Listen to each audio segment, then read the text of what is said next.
পুজোতে ৬,০০০ টাকা বোনাস দিচ্ছে মুখ্যমন্ত্রী মমতা বন্দ্যোপাধ্যায়। স্কিপ না করে পুরো ভিডিওটি অবশ্যই দেখুন। চ্যানেলে নতুন হলে অবশ্যই চ্যানেলটিকে সাবস্ক্রাইব করে পাশে থাকা বেল আইকনের নোটিফিকেশনটি অন করে দিবেন এই ধরনের ভিডিওর নোটিফিকেশন সবার আগে পাওয়ার জন্য। Durga Puja bonus 2024 West Bengal. পুজোর আগেই বড় ঘোষণা করলো রাজ্য সরকার। ৬,০০০ টাকা পুজোয় বোনাস দিবে মুখ্যমন্ত্রী মমতা বন্দ্যোপাধ্যায়ের মা মাটি মানুষের সরকার। পুজোয় সিভিক ভলেন্টিয়ারদের বোনাস বাড়ালো রাজ্য সরকার। এক ধাক্কায় সিভিক ভলেন্টিয়ারদের 13% বোনাস বাড়ানো হলো।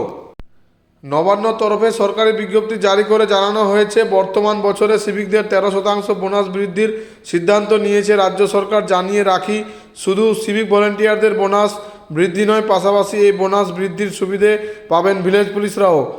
এই বোনাস বছরে একবার দেওয়া হয়ে থাকে। এতদিন পর্যন্ত বোনাস বাবদ 5,300 টাকা হাতে পেতেন সিভিক ভলেন্টিয়াররা।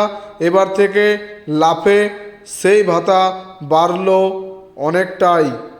এবার পুজোর মাসে পুজোর bonus, Durga Puja bonus 2024 West Bengal বাবদ অতিরিক্ত 6,000 টাকা পাবেন সিভিক ভলেন্টিয়াররা। রাজ্য সরকার তরফে বিজ্ঞপ্তি জারি করে জানানো হয়েছে, কলকাতা পুলিশ ও রাজ্য পুলিশের অধীনে থাকা সিভিক ভলেন্টিয়ার ভিলেজ পুলিশের জন্য এই বোনাস বাড়ানো হচ্ছে।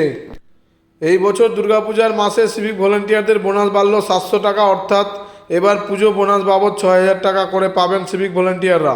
প্রসঙ্গত, প্রায় 12 দিন থেকে আরজিকর কাণ্ডে উত্তাল গোটা দেশ।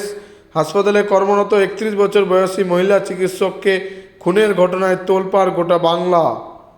ইতিমধ্যেই নারকীয় এই ঘটনায় গ্রেপ্তার হয়েছে সঞ্জয় রায় নামের এক সিভিক ভলেন্টিয়ার। গ্রেপ্তার হওয়ার পর সময় যত গড়াচ্ছে, এই দাপুটে সিভিকের ভয়ঙ্কর সব কর্মকাণ্ড সামনে আসছে। আরজিকরের ঘটনার পর লালবাজারের তরফে কলকাতা পুলিশের সমস্ত থানার কর্মরত সিভিক ভলেন্টিয়ারদের ক্যারেক্টার সার্টিফিকেট তলব করা হয়েছে।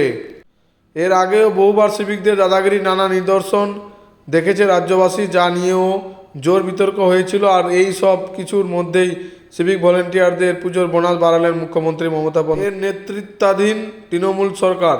পুরো ভিডিওটি দেখার জন্য ধন্যবাদ বন্ধুরা।